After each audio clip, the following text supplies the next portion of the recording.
Olá pessoal, eu sou o Luciano Barós e a gente vai conversar sobre o radiotelescópio Bingo em duas aulas. Vocês estão no final da graduação, estão no começo do mestrado. Existem um monte de opções na ciência, na física, na ciência brasileira e na ciência mundial que estão abertas para vocês. Então, quanto mais vocês conhecerem, mais vocês vão poder se identificar e ser pesquisadores bem-sucedidos e principalmente felizes. A primeira coisa que a gente vai fazer é discutir um pouquinho o que é esse instrumento. A gente tem um radiotelescópio para construir, a gente está construindo ele. Agora, que instrumento é esse? A gente tem uma imagem aí da serra onde ele está sendo construído, no meio do sertão. É um lugar de relativamente difícil acesso, porque a gente precisa ter o menor possível interferência da sociedade como um todo, da vida humana, não é? Para conseguir fazer as medidas que a gente quer. Então, qual é a cara desse radiotelescópio? Todo mundo já viu algum radiotelescópio em algum momento, em algum filme do 007, alguma coisa assim, e sabe que é uma grande antena parabólica. Só que não é. Não é? Um radiotelescópio ele pode ter as mais variadas formas, e o nosso tem essa cara que está aí. Né? À esquerda, vocês podem ver mais ou menos como é a estrutura. A gente tem dois espelhos, que são essas superfícies. Né? O espelho primário está embaixo, é o espelho que recebe a luz que está vindo do céu. Esse espelho é um paraboloide, ele vai convergir os raios para um hiperboloide, que é esse espelho, essa estrutura que está bem na frente dele. E esse hiperboloide vai enviar os dados, enviar o feixe de radiação para os receptores, que são cornetas, como a gente vai ver daqui a pouquinho. A gente tem do outro lado um esquema matemático, né? Na verdade isso foi feito, é um gráfico em Python, mas ele pode ser feito em qualquer outro programa, que mostra como são as curvaturas. Apesar da gente dizer que são parábolas, na verdade é um parábola e um hiperboloide quase planos. Então, às vezes, nem vai dar para perceber que é um hiperboloide mesmo, ele vai parecer um plano grande. Agora, grande de que tamanho? Né? A gente tem 45 metros nesse espelho aqui, né, o primário, e 38 metros no espelho secundário. Então, isso é um prédio de uma altura considerável que a gente está construindo. O que são as tais cornetas? As cornetas são os receptores. São aquelas coisas que a gente vê na antena parabólica. Em antena parabólica normal de casa, ou nas antenas da DirecTV, ou Sky TV, essas coisas, a gente tem um receptor, não um espelho receptor, e tem um receptorzinho na frente. Esse receptorzinho na frente, no nosso caso, são um conjunto de cornetas. Na primeira fase, a gente vai construir 28 cornetas e na segunda fase a gente pretende colocar 50 cornetas. É por isso que o nosso radiotelescópio tem essa cara, para a gente conseguir construir um plano focal grande. O seu óculos, quando você usa, ele tem um ponto focal. Quando a gente viu em ótica, na escola ou na graduação, ele tem um ponto focal. A gente quer produzir um plano focal relativamente amplo para encaixar essas cornetas. As cornetas são esses objetos à direita. São guias de onda. É isso que elas são. As nossas guias de onda são na forma de corneta mesmo, como vocês estão vendo aí, feitas de alumínio, e elas têm 2 metros de largura na boca, e esse conjunto todo que a gente está vendo aqui tem um pouco mais de 6 metros. E a gente vai ter quase 30 desses sujeitos populados no plano focal aqui. Aqui a gente está indicando as posições deles, né, numa altura de cerca de 15 metros. Então, a construção é uma construção de um equipamento grande, não é um equipamento de pequeno porte. Né? É claro que não é um equipamento gigante, como o radiotelescópio que foi inaugurado na China há alguns anos. Né? Não é um radiotelescópio grande como Arecibo, né? Que é o telescópio que passou no filme do 007. E não é um parque de radiotelescópios, como tem no Chile, que são vários bem menores. Né? Eles têm 15 metros, mais ou menos, os do Chile. Né? Esse é maior, mas só um. e não se mexe. Ele é fixo. Então aí está uma ideia com pessoas do lado, né, de qual é o tamanho da corneta. Né? Essa a parte dourada que está aí atrás de vocês é a corneta. E essa parte que a gente está tentando colocar no chão, né, tirando do caminhão, é o suporte da corneta. Né? Essa é uma corneta de testes, então a gente colocou na universidade com esse suporte, né, só para fazer testes, não é o radiotelescópio ainda. Então a gente vai construir 28 desses sujeitos aí e colocar no meio do setor. Então essa é a nossa ideia. Aí está o terreno. Né? É claro que a gente cortou várias partes aí do terreno, mas o terreno que a gente tem é esse aqui. A gente vai dar uma passeadinha no terreno. É um terreno bastante inclinado, né, como vocês estão vendo. Isso aqui é o tamanho de uma casa. Tá? Essa coisinha que vocês estão vendo aí é o tamanho de uma casa, que é onde vai ser a casa de comando, possivelmente, do radiotelescópio. A gente tem um terreno de 300 metros, nesse tamanho que vocês estão vendo aqui, e de 200 metros na outra direção. Né? Aí está os espelhos e as cornetas na posição aproximada, né? E mostrando a inclinação do terreno. Por que essa inclinação? Porque a gente tem que proteger o radiotelescópio de qualquer radiação que possa surgir vindo do entorno, né, das cidades vizinhas. Então, a ideia é esconder o telescópio dentro de uma serra. Normalmente, telescópios você coloca em lugares super bonitos, porque você vai colocar uma montanha bem alta. E radiotelescópios você coloca em lugares meio feios, porque os radiotelescópios têm que ficar escondidos. Então, mais ou menos esse é um tipo de critério para escolher qual é o equipamento para se colocar em algum lugar. Por que a gente escolheu esse lugar? Porque ele é bom.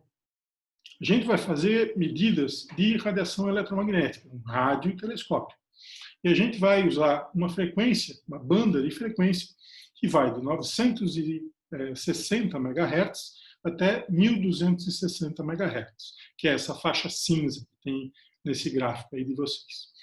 E nessa faixa, a gente tem que ter um sinal o mais limpo possível de qualquer interferência no chão, porque do universo tem muita.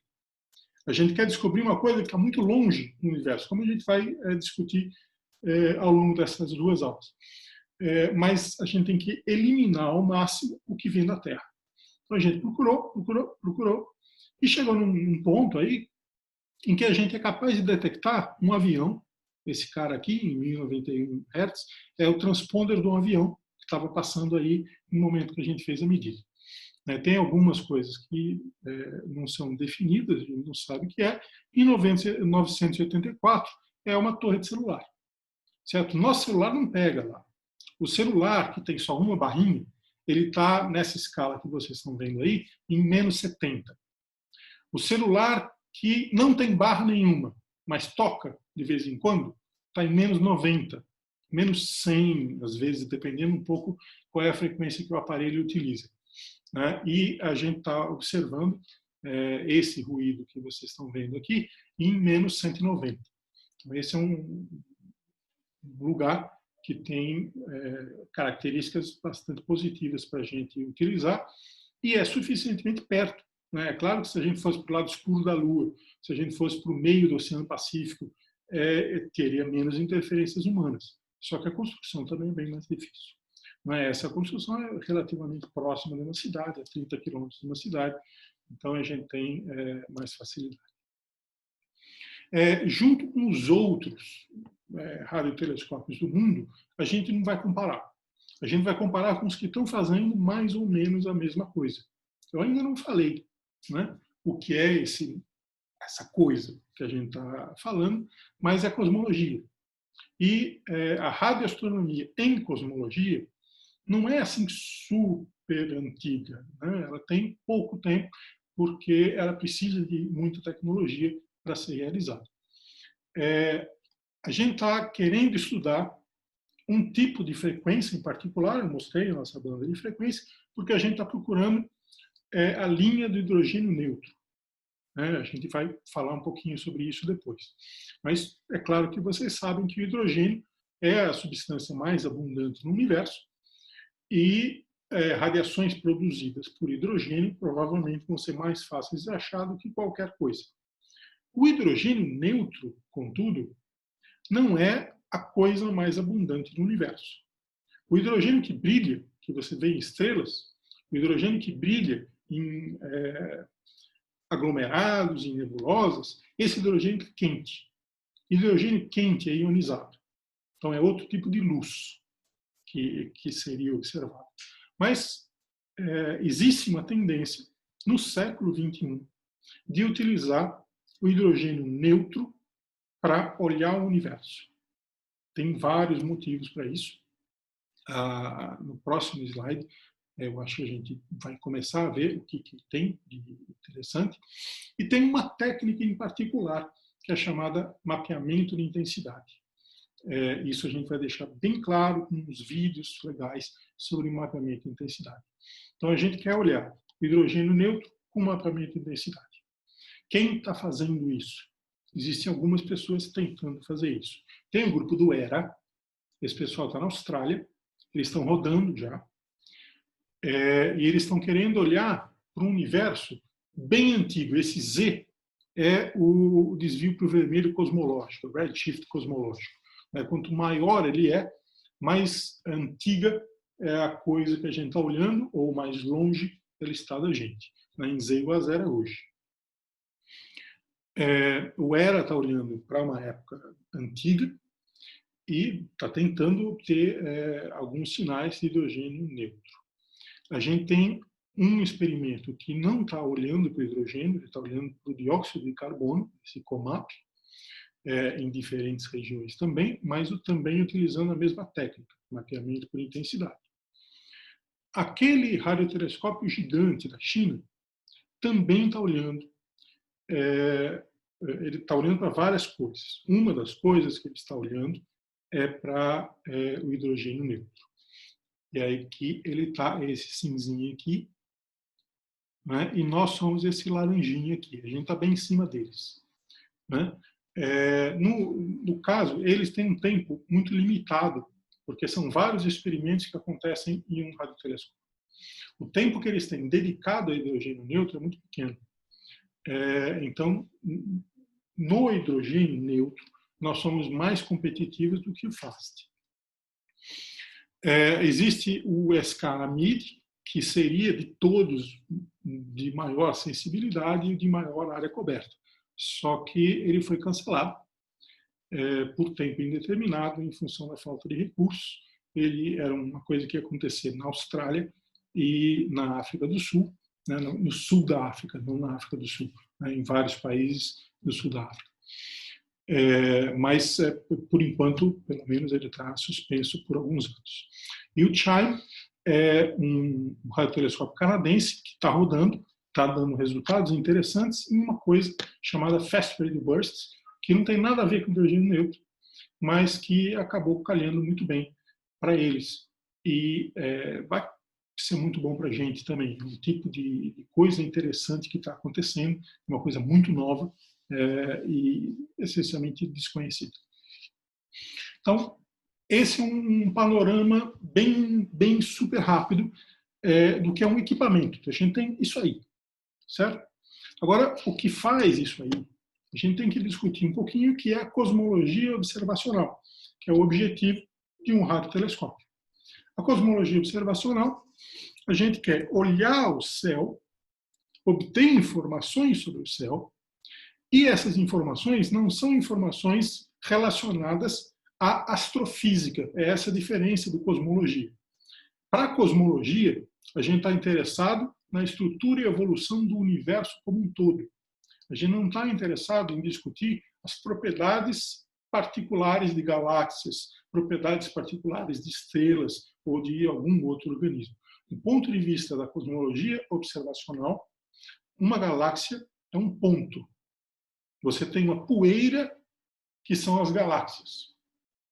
Então, é como se a cosmologia fosse a termodinâmica da astrofísica. Certo? A astrofísica ela vê as moléculas, não é? Os átomos individuais. E a cosmologia está vendo a termodinâmica dessa estrutura como um todo. Então, o que é o sinal que vem do céu? A gente está discutindo sinais eletromagnéticos, existem algumas outras possibilidades, né, de fazer astronomia, mas majoritariamente a astronomia é feita com radiação eletromagnética. A gente vai estar discutindo aqui radiação eletromagnética na frequência de rádio. E que tipo de coisa sai do céu para a gente ver. A gente olha, aponta o telescópio e vai ver o céu aqui. Para qualquer distância, para qualquer direção que a gente apontar, a gente escolhe uma frequência e vê o céu. Esse céu tem informações que são radiações que vêm da galáxia. Para a gente, isso é ruído. É um ruído muito alto, porque a galáxia é perto da gente.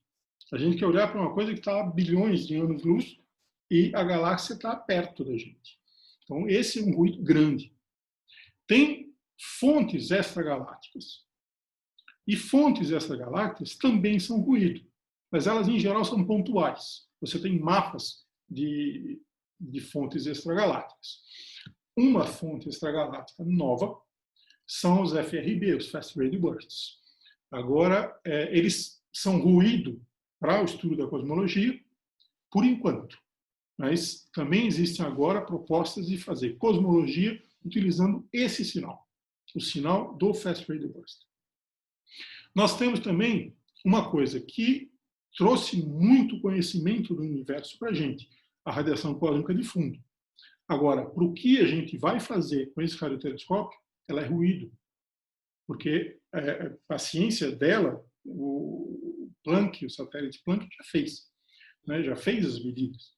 Agora, o que a gente quer medir uma outra coisa, e ela vai se confundir com essa coisa que a gente está medindo. Então, ela é um componente bastante chato do nosso ruído. A gente tem um ruído da atmosfera. A atmosfera, ela se move, e ao se mover, ela muda o índice de refração dela conforme a frequência. Então, ela pode criar vários tipos de problemas. Por isso que telescópios, em geral, são colocados muito alto, porque a atmosfera mais alta, ela se movimenta menos, então você tem menos desse tipo de problema de refração. A gente tem problemas de poeira polarizada e, finalmente, a gente tem um sinal, que é o sinal cosmológico. Então, a gente vai receber tudo isso aqui, só que a gente está interessado só nesse pedacinho aqui. Então, a cosmologia observacional é o trabalho de estudar quais coisas você é capaz de medir no universo, eliminar os ruídos e obter informações de parâmetros cosmológicos. Esse é o objetivo fundamental da cosmologia observacional. A gente está olhando na frequência de rádio. A gente tem um radiotelescópio. A atmosfera, ela é relativamente transparente em toda a frequência de rádio, que é essa grande região aqui, certo? Essa região de centímetro até metro, você tem uma atmosfera essencialmente transparente. Aqui, por causa da existência de água e dióxido de carbono, você lembra do espectro de água e do dióxido de carbono, nessa região aqui você tem linhas em que é possível ter a transmissão de sinais e outras linhas que são bloqueadas. Isso aqui é o efeito estufa acontecendo. O motivo do efeito estufa é a absorção das ondas nessas frequências por essas duas moléculas. Aí você tem a radiação visível até uma determinada frequência aqui, e depois ultravioleta e raio-x. A atmosfera é essencialmente opaca. Isso permitiu a vida na Terra, mas isso atrapalha, obviamente, os astrônomos que querem estudar o universo em ultravioleta e em raio-x. Para isso, você faz satélites e estuda com telescópios dentro de satélites, e tem vários fazendo isso. Para estudar comprimentos de onda muito longos, o que do ponto de vista cosmológico significa estudar um universo muito antigo, você precisa vir para essa região aqui, para a região de comprimento de onda longo. Essa região é muito difícil de se trabalhar. Existem limites bastante estritos de que tipo de coisas podem influenciar, porque essas ondas elas são quase imbloqueáveis, né? Você pode pensar na onda de rádio, por exemplo. Uma onda de rádio é refletida pela ionosfera e anda quilômetros. É difícil você se esconder de ondas desse tipo. Então, idealmente, essa é uma visão de cartoon do que é um radiotelescópio. Um radiotelescópio é um coletor, que é uma antena, que eu chamei de espelho, e esse coletor alimenta um receptor, que é um conjunto eletrônico. Esse receptor vai fazer o quê? Ele vai produzir uma amplificação, filtros para o seu sinal. E aí, o meu rosto está aqui na frente, eu vou passar para o outro lado do meu rosto.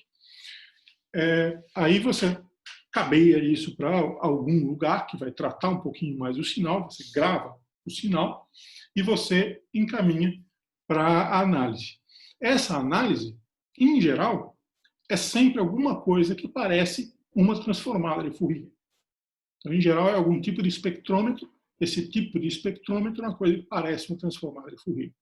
Ou você tem um interferômetro, que aí é um outro tipo de transformada de Fourier também. Né? Então, essa é uma versão cartoon do que é um radiotelescópio. A gente vai ver ainda mais outra versão cartoon em breve. E aí está o universo inteiro visível. Existe alguma coisa antes desse universo, mas vamos tentar olhar para ele e tentar entender alguma coisa. A gente está no centro dessa esfera. E esse é o horizonte visível do universo, que é o raio de Hubble. Perto da gente, a gente consegue olhar com telescópios ópticos. A gente consegue identificar galáxias até uma determinada região. As galáxias, um dia, elas foram criadas, elas não existiram sempre. Então, se você tentar olhar elas muito longe, você vai observar que elas parecem galáxias jovens. E você não consegue mais observar depois de algum momento. Você pode fazer isso no regime óptico e você pode fazer isso no regime de rádio. E você para de encontrar galáxias. Existe uma luz que a gente já olhou que vem de um lugar muito específico, que é a radiação cósmica de fundo. Ela vem de Z igual a 1090, certo? Quando o universo tinha mais ou menos 400 mil anos.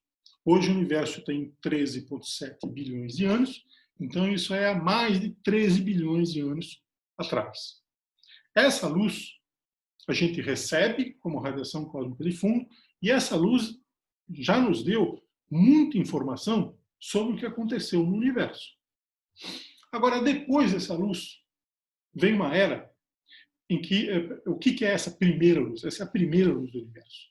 A primeira luz do universo é porque a matéria e a radiação estavam inicialmente acopladas.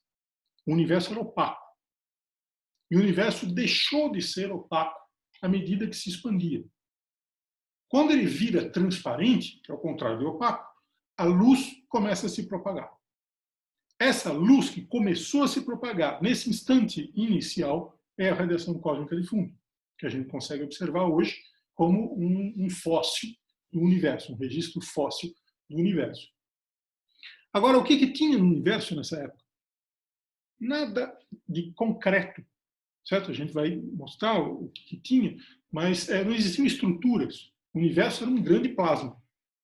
Não existia estrutura nenhuma. O universo era escuro. Ele tinha essa radiação. Mas fora dessa radiação, ele era essencialmente escuro. Então, essa época é conhecida como Dark Age, Era das Trevas. Aí, nessa época, você tem o universo essencialmente neutro e, portanto, você tem todo o hidrogênio neutro. E aí você começa a ter a formação de estrelas, e as estrelas vão esquentando bolhas do universo. E à medida que elas vão esquentando o universo, você começa a reionizar o universo inteiro. A palavra reionização, eu não sei se é... Bom, o nome usual é reionização. certo? O hidrogênio nunca tinha sido ionizado antes, então eu não sei por que reionização. Mas o universo, nesse momento, ele começa a se ionizar, o hidrogênio neutro, e as galáxias vão sendo formadas, e essencialmente a quantidade de hidrogênio neutro no universo hoje é muito, muito, muito pequena. Ele existe somente presa em bolhas de gás frios perto de galáxias. Então é esse tipo de cara que a gente vai olhar. O ERA, ele quer olhar outra coisa. O ERA, a gente viu ali no outro slide, também um experimento de hidrogênio neutro. O ERA está querendo estudar quando começou a reionização. O final da era escura, o começo da reionização. Então é isso que o ERA está tentando fazer. Certo? E o bingo está aqui dentro, né, onde está escrito energia escura, certo? Porque o universo hoje vive num regime conhecido como regime de energia escura. Ele é dominado, a evolução do universo hoje é dominada pela energia escura. E quando isso aconteceu? O universo antes era dominado pela matéria. Aí ele passou a ser dominado pela energia escura. Isso aconteceu essencialmente na época em que a gente quer apontar o bingo. A gente quer estudar com o nosso radiotelescópio, com o bingo, o que a gente quer estudar é a evolução da energia escura. A gente quer estudar parâmetros de energia escura. E não é só a gente, é um monte de gente que quer fazer isso, essencialmente de formas muito semelhantes, né, que vem sendo estudadas já desde o começo desse século. Então a gente já tem aí uns bons anos de pessoas discutindo sobre o que fazer com relação a isso. Aqui a gente tem só mais uma visãozinha de cartoon do radiotelescópio, que é para lembrar a gente, né, que tem 4 elementos importantes do experimento cosmológico. Certo? A gente tem céu. Do céu, a gente extrai uma coisa que é uma série temporal de dados, que é a informação de qual é a intensidade de radiação naquele instante para aquela frequência. Certo? É isso que os detectores estão fazendo, medindo a intensidade em cada milissegundo, em cada unidade de tempo que a gente programar. Essencialmente, por um motivo ou por outro, existem motivos para escolher as bandas de um tipo, de uma largura ou de outra largura de tempo e de frequência. E aí a gente produz, então, do céu, o telescópio produz, olhando, uma série temporal de dados.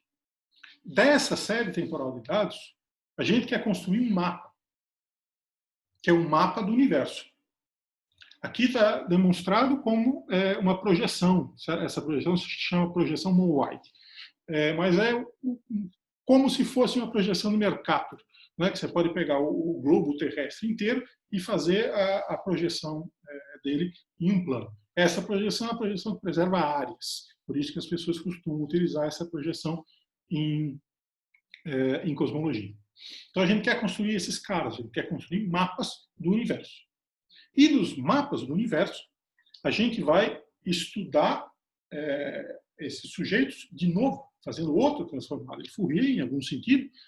Se você não estudou isso em física e matemática muito bem, saiba, você não vai sobreviver se você não souber bem transformadas de Fourier de várias características. E a gente vai extrair desses dados informações de parâmetros cosmológicos específicos. A gente vai extrair informações de qual é a densidade de matéria do universo, de qual é a densidade de energia do universo, e qual é a profundidade óptica do universo em um determinado instante, né? Que são os parâmetros cosmológicos do modelo padrão de cosmologia lambda-CDM. É isso que a gente consegue obter a partir dos mapas. E aqui, nos mapas, eu coloquei uma figurinha do Planck 2013, né, que mostra mapas de multifrequência. Por que eu mostrei esta figurinha? Para lembrar que o que a gente recebe é um pacote de frequências com um monte de sinais que não vem com uma etiqueta dizendo de onde eles são. Não é? Então, vários desses sinais são por ruído, que você tem que conseguir extrair. É a luz síncroton da galáxia, certo? A galáxia tem elétrons se movendo rapidamente, então ela tem síncroton, radiação síncroton por toda ela. Então a gente vai receber essa radiação. Tem radiação de Bremsstrahlung, a gente vai receber essa radiação. Isso tudo é ruído, isso tudo é dentro da galáxia. A gente tem um monte de coisas, de fontes, de radiofontes fora da nossa galáxia, e a gente pode passar por uma delas e vai receber aquela fonte. E a gente tem que remover todos esses ruídos para poder construir uma teoria de parâmetros cosmológicos, poder medir parâmetros cosmológicos. Então, essa sequência, eu acho, esse cartoon, eu acho melhor do que o outro cartoon, do ponto de vista de ciência propriamente dito. Para o instrumentador científico, o cartoon anterior é melhor. Para o cosmólogo fenomenologista, esse cartoon é melhor. Então, eu coloquei os dois, né, e cada um pode se identificar, obviamente, com qual deles seja. Agora, a gente precisa conversar um pouco sobre ciência. Né? Eu falei várias coisas correndo. E um monte de conceitos que vocês provavelmente ouviram de uma forma ou de outra, mais ou menos, mas ouviram alguma coisa. Então, agora vamos discutir que ciência a gente está falando quando a gente fala do radiotelescópio BINGO em particular. O BINGO ele é uma sigla, né, Baryonic Acoustic Oscillations from Integrated Neutral Gas Observation. E essa sigla diz exatamente o que a gente quer fazer. A gente quer estudar oscilações bariônicas acústicas por meio de observações de gás neutro integrado. Melhorando um pouquinho isso, o gás neutro é o hidrogênio neutro. O integrado é uma técnica chamada mapeamento por intensidade. E as oscilações bariônicas acústicas precisam de um pouquinho mais de explicação, a gente vai chegar lá em breve. Então a gente sabe que em algum momento our whole universe was in a hot, dense state that nearly 14 billion years ago expansion started. Wait, the earth began to cool, the autotrophs began to drool, Neanderthals developed tools, we built a wall. We built the pyramids, math, science, history, unraveling the mystery that all started with a Big Bang. A essa altura do campeonato, todo mundo já sabe que o universo começou com o Big Bang. Our whole universe. Pronto. E a gente é capaz de contar a história térmica do universo, de alguma forma. E a gente sabe contar muita coisa da história térmica do universo, antes mesmo dele ser visível, mesmo na época de plasma. O universo foi criado num Big Bang, e eu não quero falar nada sobre a forma como ele foi criado. Logo após o Big Bang, ele sofreu um processo chamado de inflação. Eu não quero falar nada sobre inflação também. O que acontece é que, após esse processo, o universo é deixado num estado que é muito uniforme. E o trabalho, essencialmente a teoria da inflação foi criada pensando nisso, pensando em manter. Tem mais outros dois problemas importantes que ela resolve. Mas o principal, no caso que a gente está discutindo aqui, é que a inflação deixa o universo num estado inicial razoavelmente uniforme e as perturbações que existem nesse universo razoavelmente uniforme são de uma característica gaussiana. É isso que acontece ao término da inflação com praticamente todos os tipos de modelo de inflação. E a partir daí, esse universo começa a evoluir, se expandindo, mas não de forma inflacionária, se expandindo de alguma outra forma, depende um pouco da época em que ele está se expandindo. No comecinho do universo, ele está, na época, dominada pela radiação. Então, ele se expande de um determinado jeito. Ele está se expandindo, à medida que expande, ele esfria, e à medida que esfria, vão acontecendo transições de fase. como a água congela e sofre uma transição de fase, o universo também sofre, vários componentes do universo sofrem vários congelamentos em várias etapas diferentes. Então, o universo, quando foi criado, as partículas eram essencialmente as mesmas, você só tinha uma única força, provavelmente, você não tinha força fraca, força forte, eletromagnetismo e gravitação, você tinha uma coisa só, e aí uma delas congela. Ao congelar, você passa a ter 3 e não uma. E aí, outra congela. Aí você tem uma época... essas duas coisas que eu falei são hipotéticas lá no comecinho do universo. Agora, tem algumas coisas que não são hipotéticas, algumas coisas que são bastante claras. A gente sabe quando aconteceu a transição eletrofraca, que criou o eletromagnetismo e a força nuclear fraca como entidades separadas. A gente sabe como aconteceu a bariogênese. A bariogênese a gente também sabe, mas a gente também sabe como foi criada a nucleossíntese, que é o que eu queria falar. A nucleossíntese descreve, a gente tem uma teoria para ela, que descreve muito precisamente a abundância de elementos no universo hoje. E essa é uma medida cosmológica de importância fundamental. Ela está dizendo para a gente o conteúdo no universo quando ele tinha 3 minutos. Tem um livro famoso do Steven Weinberg, Os Primeiros 3 Minutos, todo físico deve ler esse livro, né? Apesar de ele já ser um livro antigo, ainda tem insights importantes. E o universo continua esfriando e coisas vão acontecendo. Essas coisas que vão acontecendo são, logo chegando aí mais no final, onde está escrito aqui recombinação, certo? Tem uma concavidade aí que está tentando representar aquele mapa da radiação cósmica de fundo nessa época, certo? Um pouquinho antes dessa região, você tem um plasma de hidrogênio, próton, elétron e fóton. E eles estavam todos acoplados. E eles não estavam sozinhos. Eles tinham também matéria escura. O que é matéria escura? Eu não sei. Mas ela estava lá. E ela estava lá interagindo gravitacionalmente com esse pessoal. Então, a matéria escura estava influindo na evolução gravitacional do universo. Bem como a energia escura também estaria influindo com a evolução gravitacional do universo. E aí você sofre uma transição de fase, que é essa época da recombinação, em que o universo passa a ser transparente. Aí você produz essa luz, que é a radiação cósmica de fundo, e aí aquela história que eu falei, né, há pouco, né, para vocês, a gente passa a ter a formação, veja que demora um tempo significativo, né, de era Dark Ages, era das trevas, até a formação dos primeiros objetos brilhantes.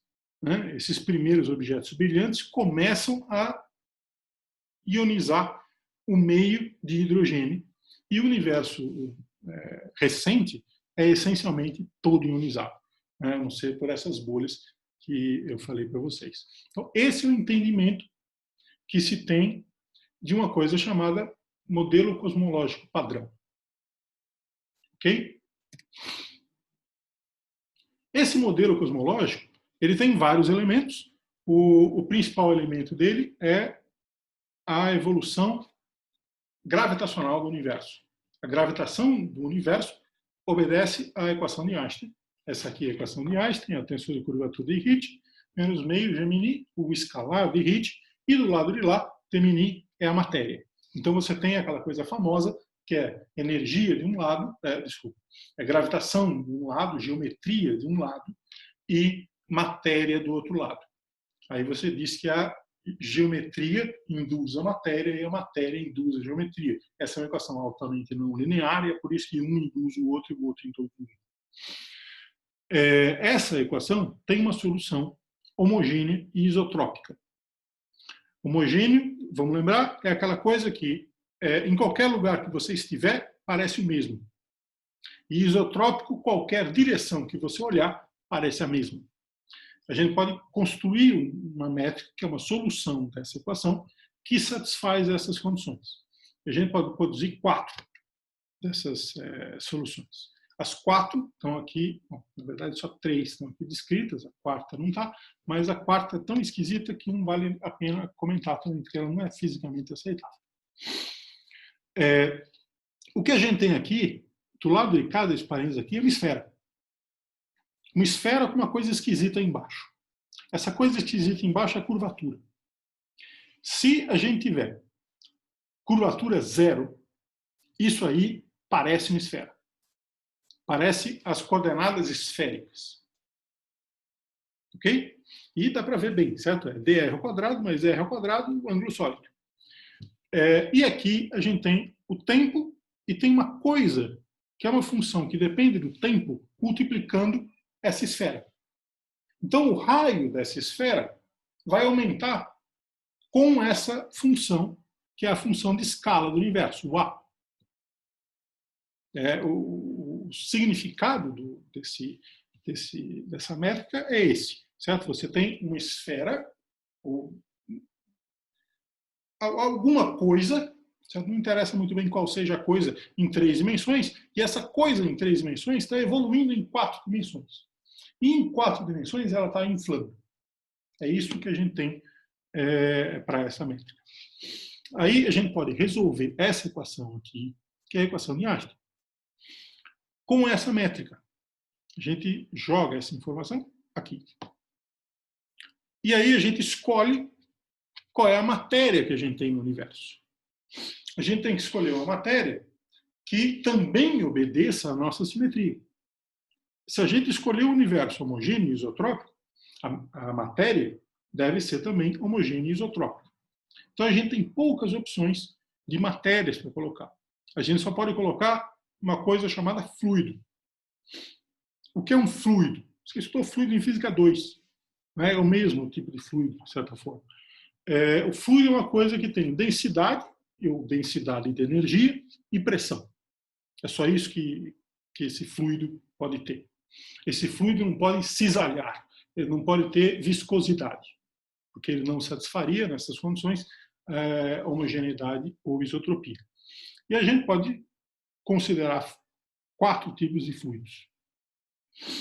O fluido de radiação, o fluido de matéria, e não interessa se é matéria escura ou se é matéria bariônica, fluido de matéria, o fluido de curvatura, que está associado com aquele K, e o fluido de constante cosmológica. É péssimo o nome constante cosmológica nesse momento. Vamos chamar de fluido de energia escura. Certo? Então, são esses 4 caras que estão aqui. Cada um deles não é uma álgebra difícil, né? Resolver a equação de Friedmann-Robertson-Walker, que é a solução, uma das soluções, porque essa equação é de segunda ordem, você tem 2 equações. Uma das equações, aqui, substituindo a métrica, chama a equação de Friedmann-Robertson-Walker. Você pode agregar a essa informação a ideia de que a matéria e a energia do universo se conservam, o que se chama equação da continuidade. Juntando essas 2 equações, você escreve a constante de Hubble, vamos chamar de parâmetro de Hubble, o parâmetro de Hubble, porque depende do tempo, dividido pela constante de Hubble hoje. Certo? A gente escolheu esses números aqui, que tem um 0 na frente, são hoje.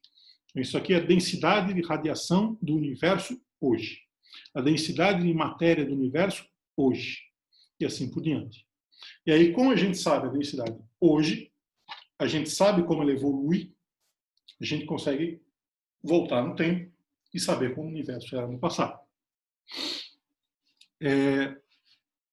A gente pode escrever isso de uma outra maneira, que é mais prática, na maioria dos casos, que é não utilizar o fator de escala, mas sim utilizar o desvio cosmológico para o vermelho, certo? Que é a relação de um e outro, é essa daqui. A é igual a 1 dividido por 1 mais E. Tem um jeito de você obter essa relação facilmente, pensando em um fóton andando no universo. Aí você pensa na energia dele e você vai ver que a energia desse fóton vai, por causa da equação da geodésica nesse universo, a energia vai diminuir com esse fator, com o fator de A. Aí a gente pode transformar a energia em frequência, para pensar em desvio para o vermelho, e escrever o redshift. Então, não é muito... Né? O que a gente tem é uma normalização. Hoje, o universo tem A igual a 1.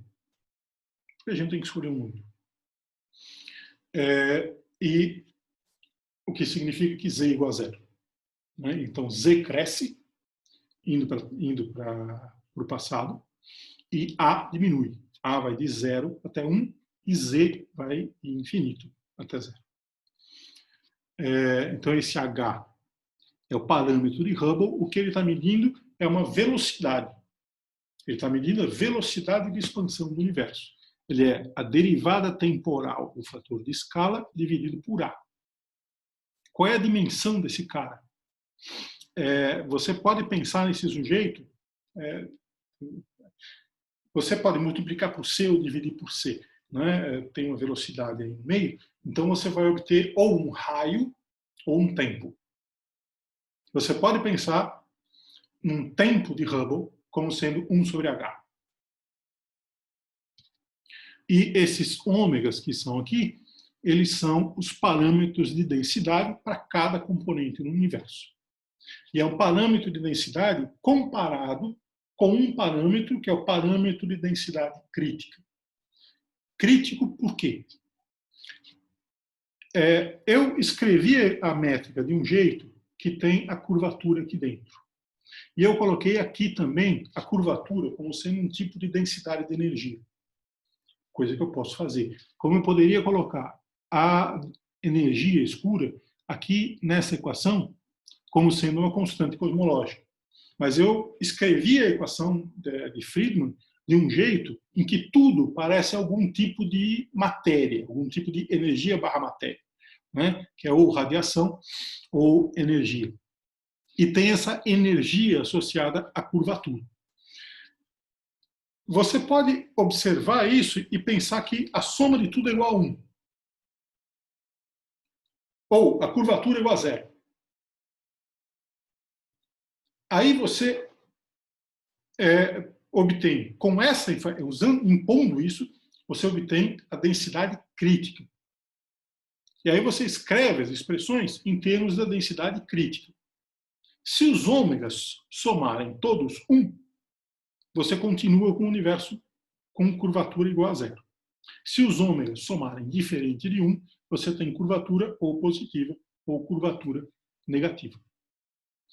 Então, essa é uma versão corrida de relatividade geral. Vocês fizeram um curso de relatividade geral, ou se não fizeram um curso, pelo menos viram alguma coisa relacionada à relatividade geral, porque a gente não consegue se formar como físico sem. Né? Relatividade geral é uma coisa complicada. Essa coisa que está aqui, esse slide, ele é fácil de resolver. Você pode resolver de várias maneiras diferentes e ele, de fato, não tem nenhuma dificuldade técnica. Eu não quero entrar em detalhes sobre a geometria diferencial, sobre as soluções, porque não é o nosso foco. Não é? O que eu quero garantir para vocês é que as técnicas aqui envolvidas são relativamente simples e a gente vai focar na equação de Hubble, na equação de Friedmann, que é essa equação aqui para os diferentes tipos de matéria. E aí, na próxima aula, a gente retorna para discutir um pouquinho as outras implicações que a gente quer discutir e falar finalmente das oscilações de parâmetros acústicas. Então, até mais.